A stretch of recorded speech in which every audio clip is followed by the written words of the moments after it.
Let's proceed with the next step, which is to set up domain name. I'll be using freenom.com to get the domain name, and I'll create or set up a hosted zone with Route 53. Okay, so I've got this domain aws-foundation-deep.tk, and I'll use this domain for our application. I'm using Freenom, by the way. So this is the domain, and now what I have to do is I have to set up a hosted zone in Route 53. I'm in this Route 53 console. I do not have any hosted zone as of now. So let me go ahead and create one. Click on create hosted zone, and the name of the hosted zone should be same as that of your domain name. So our domain name is aws-foundation-deep.tk. So this should be the name of the domain also, aws-foundation-deep.tk, and I'll be creating this hosted zone as a public hosted zone rather than private. You already know the difference between public and private.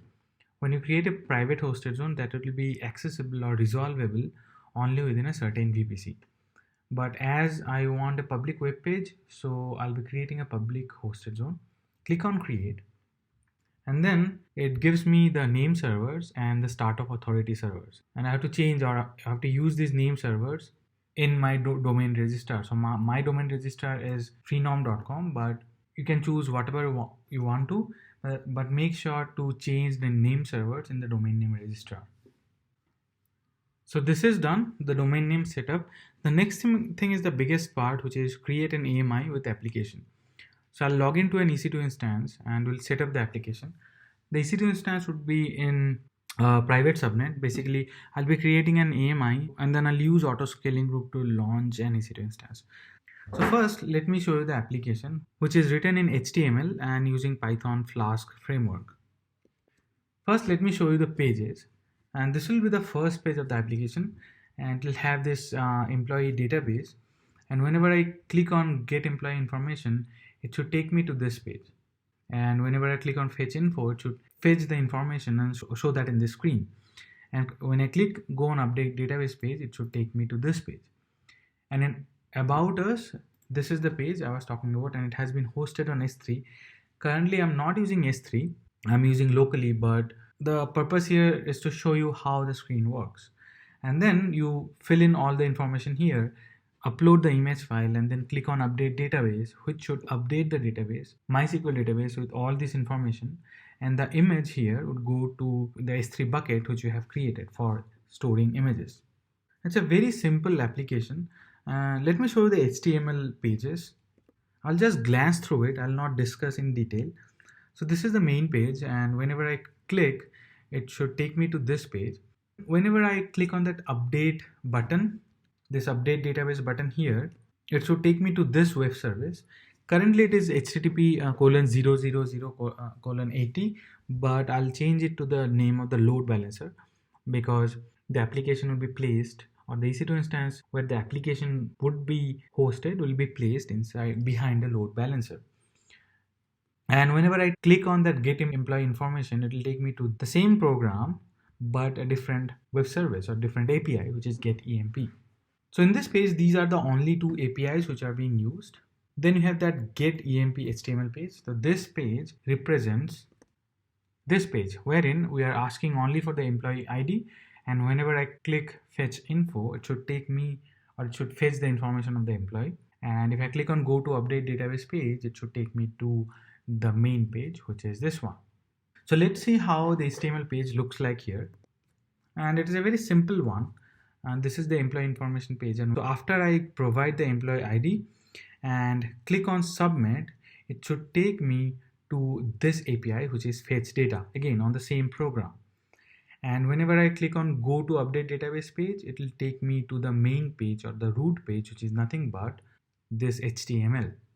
And then finally we have about us, which does not have anything. It just has two lines, and when I click on go back, it should again take me to the main page, which is addemp.html.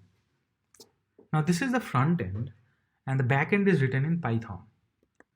And this is the Python code, and notice that I'm using Flask framework. The first thing is that I'm making a connection to the RDS database instance that we created, and then when I type the root page, it takes me to addemp.html. And this is the API I was talking about. in the HTML page. So this add EMP, this is the API. Whenever I click on update database, it should take me to this add EMP. Meaning, if I click on this button right here, update database, this portion of the code starting from here till here will get executed. So let's see what is it on a very high level. Don't worry about Python. You can write your own programming language, or you can use your own programming language. So I'm just using Python. It is getting information, the employee ID, the first name, last name, the file which has been uploaded, and then the value or the employee ID, first name, last name, all these are being inserted in the MySQL database using this option, using a cursor. And then once that is done, once the insert in the MySQL database is successful, I'm uploading the image in S3 using this name, which is emp underscore image underscore file underscore name in S3. So this will have this name actually, employee ID dash the actual ID of the employee followed by underscore image underscore file. And this portion right here is uploading that file to S3. And also it is getting the location and getting the object URL. Once we get the object URL, we are saving the image file metadata in DynamoDB. So I'm connecting to DynamoDB in this portion. I'm putting an item, or basically I'm inserting an item in the DynamoDB table, and the name of the table is employee underscore image underscore table that we have already created.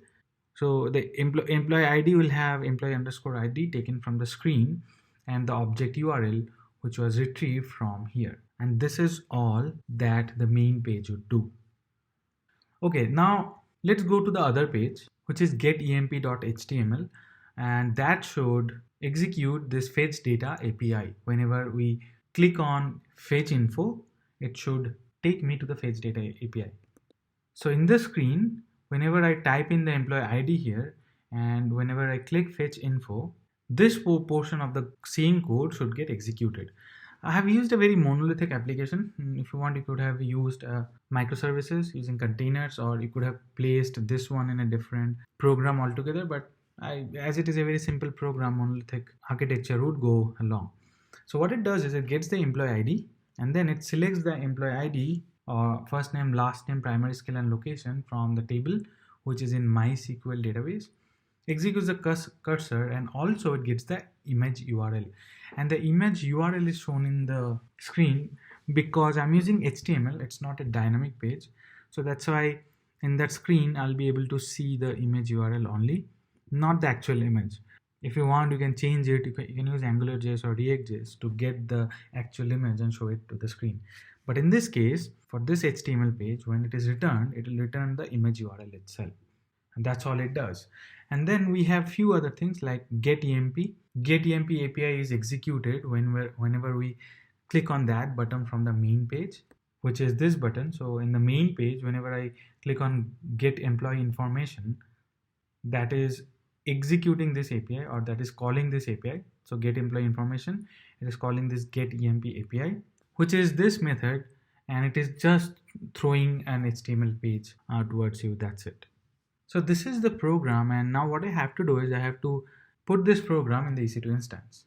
So let us go ahead and create an EC2 instance. Currently you only have this Bastion host. I'll start this. And let me launch an EC2 instance in the second subnet. I'll use Amazon Linux. T2.micro should suffice. And here the VPC should be our VPC, which we just created. And the subnet would be private subnet 1B, because that's where I want my EC2 instance to be launched. I do not want any public IP.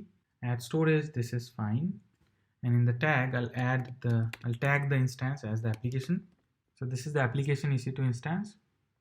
In the security group also, we'll have to be careful here so that we select only the security group which is meant for this instance. That is app security group, and it will allow all TCP requests from the public subnet. I have to change this because I'll have to add 22, otherwise I'll not be able to SSH into it. So let me launch this instance and change this security group a little bit. That's what it is showing, that I do not have port 22 enabled, so I'll not be able to SSH in this EC2 instance. So let me go ahead and change that, but let us first launch the EC2 instance. So it is done, And now let me go ahead and change the security group off. So it's better to do it from the VPC console. So in the inbound rule, I'll have to change it. Let's change it from 80 to 20. And the outbound rule should be okay enough. Yes, that's fine. And let's check the network ACL one more time. I think I changed that as per the security group. So in the inbound rule, it's allowing actually all traffic within the VPC. I think it's same as the case with outbound rule also. All right, so we are good here.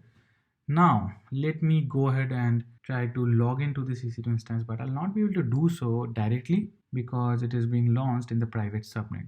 So I'll have to log into the Bastion host, and from there I'll have to log in or SSH into this EC2 instance.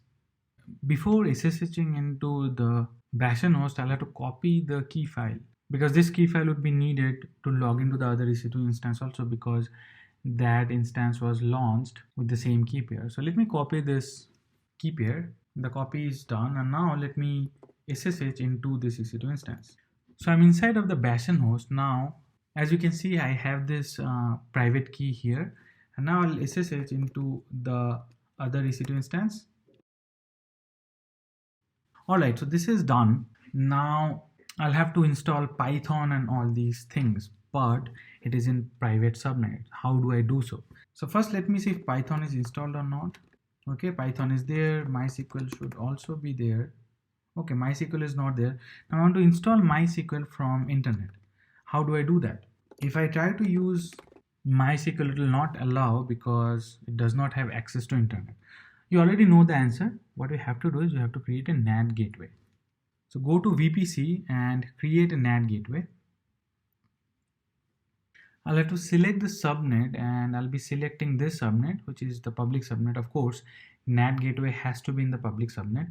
And I do not have any EIP, so I'll create a new EIP or Elastic IP and associate that Elastic IP with this NAT gateway. It will take some time for the NAT gateway to be created. Let me name it. I have not tagged it. So now the next thing is that I have to change the route table of the private subnet, because route table did not have any, or private route table did not have any communication with internet. This is the private route. If you see here, this is the private route. If you see, there's no communication to the internet. I mean, it cannot go to the internet because it does not have internet gateway. So I'll change it. Now as I have a NAT gateway, I'll use NAT gateway to route all outbound requests only to internet, but internet won't be able to talk to the EC2 instances in the private subnets. So now I have this NAT gateway. So it'll take some time for the NAT gateway to be up and running. I'll pause the video and come back when it is done. Okay, so our NAT gateway is up and running, and in the meantime, I've also copied all the programs and everything in this EC2 instance. Now the thing is that it needs some libraries. The few libraries are, you can see here, it needs Flask, PyMySQL, and Boto3. So let us go ahead and install Flask first. Alright, it is not working because it is not able to connect. What I'll do is, the reason is that the network ACL is not allowing. We are fine with security group. Remember, security group is stateful. So in the outbound rule, we have all traffic. First of all, we'll have to allow traffic to internet also. Let us allow all traffic, only outbound. This is the security group, so we do not need any inbound for this, but we'll have to change the network ACL for app subnet. First, let's see the outbound rules. It is allowing only within the VPC. So let's edit, allow all traffic to internet, save. And this is the outbound request, and I should allow the inbound response also. It should be 1024.265535 from internet. Click on save. Now let's see whether it works or not. So I'm trying to install HTTPD. It is getting installed from the internet, so it is working. Let us go ahead and install Flask now. So now Flask is being installed. I have to install PyMySQL also, and Boto3 as well. Let's check once. So let us import Boto3. It should not give any error. Fine. Let's import PyMySQL. That should not give any error. Let us import Flask. So all the three things are imported. Let's try something else.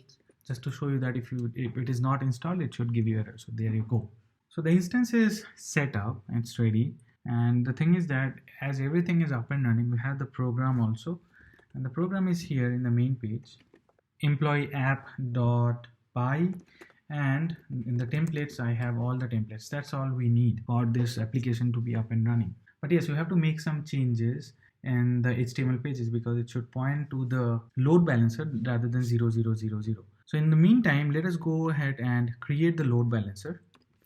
And that will be part of the next step.